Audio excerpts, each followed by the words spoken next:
Breakfast is the most important meal of the day. Now, that's a quote said by one of two people, doctors and dads. But I'm going to enter a third person into that conversation. Me. Now, I could sit here and list out all the reasons breakfast is better than every other meal. But what I want to do is show you how to build a better breakfast.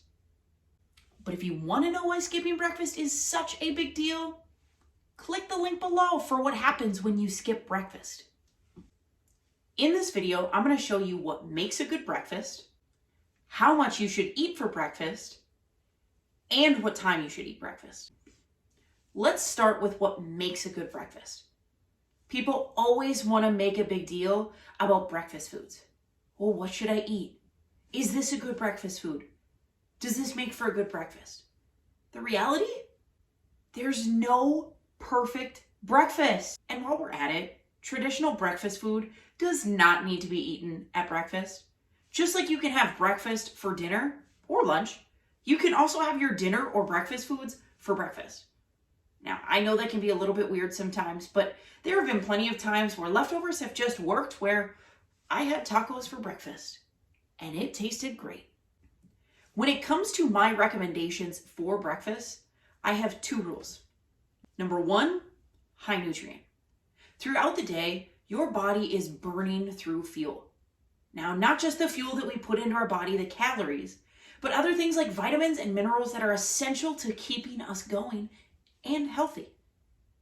When we're low on nutrients, we see that factor into things like energy levels, focus, mood, hydration, muscle fatigue and cramping, digestion, and overall hormone functioning.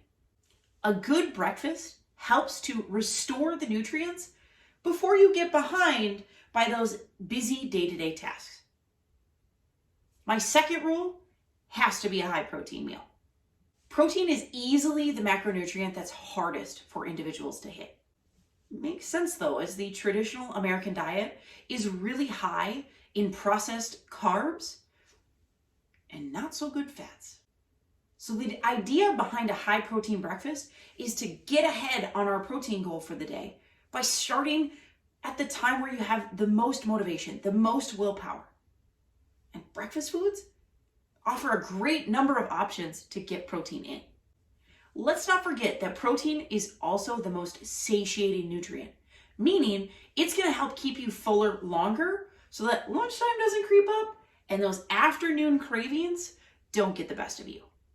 Now, let's address the calorie topic, the how much should I eat for breakfast? The traditional American diet, specifically in Minnesota and the Midwest, kind of has it backwards. We like to have a small, grab and go style breakfast as we hurry out the door to get on with our day. Lunch gets a little bit bigger, and dinner is a hefty plate of, well, let's be honest, some type of hot dish. In all reality, your meals should be evenly balanced across the day. The majority of us are not high-level, super competitive athletes, physique competitors looking to gain that little bit of an edge with our muscles. We're just average Joes and Jills looking to feel better and look better. So we want to balance out those meals to keep the caloric intake nice and steady, avoid those highs and lows of energy levels, and let's not forget the cravings and hunger. We want to keep those nice and steady throughout the day. Simply put, if your caloric goal is 1,500 calories a day, and you eat 3 meals in a day, that means 3 evenly balanced meals of 500 calories. If you consume 1,500 calories across 5 meals in a day, that means 5 evenly balanced meals of 300 calories. There is no magic number of calories to consume at breakfast that will make you lose weight faster. It's 100% about your overall caloric deficit. Here's my best general piece of advice for you. Your breakfast is too small. You're probably eating pretty healthy foods like fruits, oatmeals, eggs. You're just not eating enough of it. So add some protein, add some additional calories, and balance it out with the rest of your meals in your day. Next, let's talk about what time you should eat breakfast. Next to the anabolic window following a workout, this might be the most discussed topic of meal times in a day, specifically since the topic of intermittent fasting came into play. Now, that's not to say that what time you eat breakfast doesn't matter, but in the grand scheme of the fat loss hierarchy, there are some things far more important than what time you pick up that fork to break your fast in the morning. However, when you eat your first meal of the day can heavily impact how you adhere to the rest of the pyramid in your day. You see, waiting too long to eat breakfast can really tank your energy levels, specifically around that mid-afternoon snack time. It also can lead to all-out binges, which crushes any type of calorie deficit. It can also lead to poor stretch management, which definitely impacts your choice on food quality.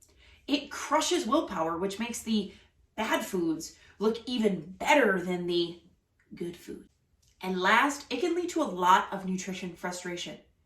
It can be really difficult to fit all of the calories and macros into 1 or 2 meals. Generally speaking, I recommend you eat breakfast within 90 minutes of waking up.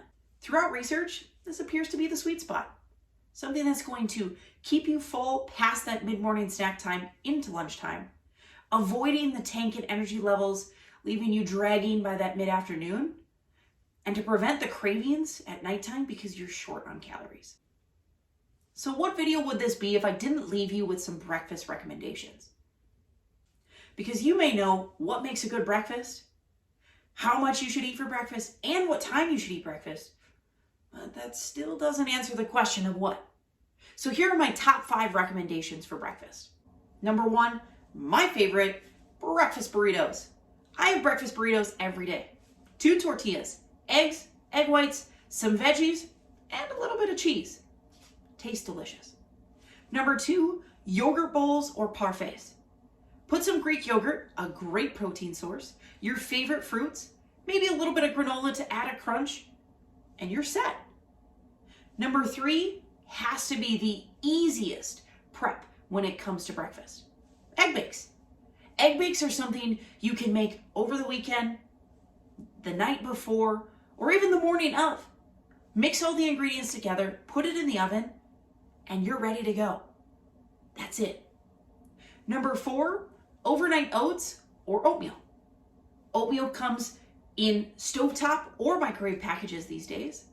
And overnight oats, you can find those options where you just pick up the packet, put it in a container, put it in the fridge the night before, and it's ready to go in the morning.